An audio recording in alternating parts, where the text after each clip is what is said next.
Hey everyone, and welcome. Today, we're jumping into a super high-yield overview of pediatric growth patterns. This is one of those bread-and-butter topics for any medical trainee, and we're going to break down exactly what you need to know to assess growth confidently in your youngest patients. Okay, let's kick things off with a scenario you're going to see all the time. A parent comes in, they're worried, and they ask, "Is my baby growing enough?" It's a super common concern, and your ability to systematically evaluate, interpret, and then explain what you're seeing, well, that's a core clinical skill. This explainer is your roadmap to nailing that process. All right, first things first, let's get a solid definition down. Normal growth isn't just about a kid getting bigger. As the source material tells us, it's really about the progression of changes. It's a dynamic process that reflects a child's overall health, their nutrition. It's basically a vital sign in pediatrics. So here's what we're going to cover. First, we'll hit on why growth is such a critical indicator. Then, we'll get into the key growth milestones you should just have memorized. Next, we'll tackle the essential tool of the trade, choosing the right growth chart. After that, we'll walk through a systematic clinical assessment. And finally, we'll talk about how to translate all this data into a clear conversation with parents.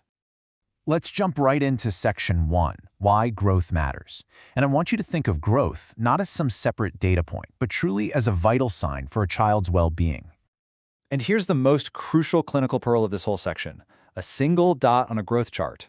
Honestly, it tells you very little. What's way more sensitive is the growth velocity, the rate of change over time. A kid falling off their own curve is often the very first sign that something's up, sometimes long before any other symptoms show up. Okay, moving on to section 2, decoding growth milestones. These are the numbers you want to commit to memory. They're perfect for your rotations and, yeah, for your exams too. First up, weight gain. For the first 3 months of life, a newborn should be packing on about 30 grams, that's roughly 1 ounce, every single day. It's one of the most rapid growth periods they will ever have. Okay, and from there, we've got 2 huge milestones. The first one is that infants should just about double their birth weight by the time they hit 4 months old. And by their first birthday, they've usually tripled it. Seriously, remember that little rule. Double by 4 months, triple by 1 year. It's a fantastic clinical shortcut you can use on the fly. Now, what about how long they're getting? The speed of growth changes a lot. In that first year, they'll grow an incredible 25 centimeters. Then it slows to about 10 centimeters in year 2, and eventually settles into a pretty steady 5 centimeters a year from age 4 right up until puberty hits. And we absolutely cannot forget head circumference. Look, this isn't just another measurement. It's our best clinical proxy for brain growth. We're looking for an increase of about 1 centimeter a month during that first year, with most of that happening in the first 6 months. Okay, so we've got the milestones down. Now we need the right tool to track them. Let's talk about choosing the right chart, because using the correct one is absolutely non-negotiable. So the big question you're always going to face is, WHO charts or CDC charts? What's the actual practical difference between them, and why does it matter so much? So check this out, because this is the core difference right here. The WHO charts, which we use for kids under 2, are a growth standard. They're based on healthy, breastfed infants and show us how children should grow under optimal conditions. But the CDC charts, they're a growth reference. They just tell us how American kids did grow during a certain period of time. It's a totally different philosophy. And this quote shows you exactly why that difference matters. Think about it. The WHO charts are based on breastfed babies who tend to gain weight really fast at first and then slow down a bit.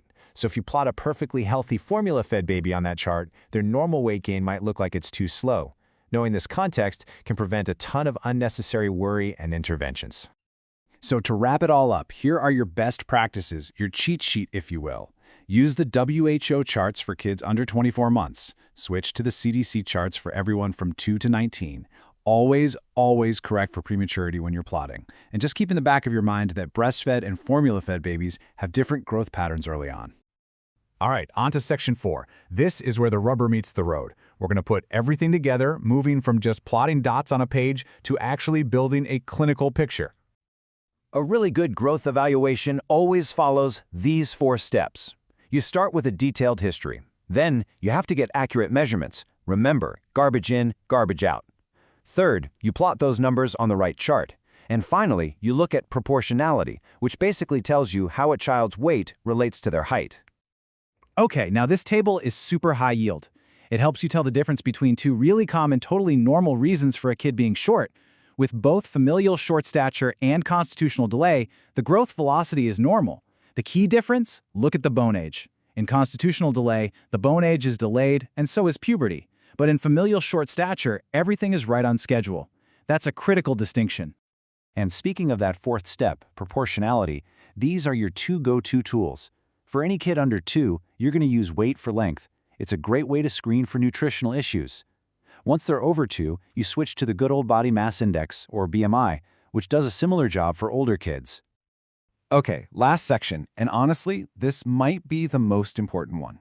Let's talk about actually talking to caregivers. This is all about turning that data into a real human dialogue. I want you to just let this number sink in for a second. 77%. A study found that 77% of caregivers could not accurately interpret their own child's growth chart. That's more than 3 out of every 4 parents. That is a massive gap, and it shows you just how vital our role is as translators and interpreters. So what can you do about it? Here are the key takeaways. First, remember the chart is a tool for us, for clinicians. Second, parents often see percentiles like grades in school. They think the 90th percentile is an A+. Your job is to reframe that. You have to emphasize the trajectory, the shape of the curve, and explain that a child growing steadily along the 10th percentile is just as healthy as a child on the 90th. It's the consistency that matters, not the number of the line. You know, at the end of the day, your job isn't just to be a data plotter.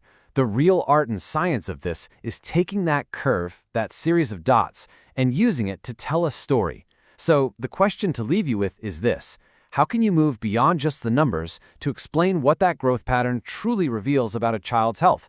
That's the real challenge, and that's the goal.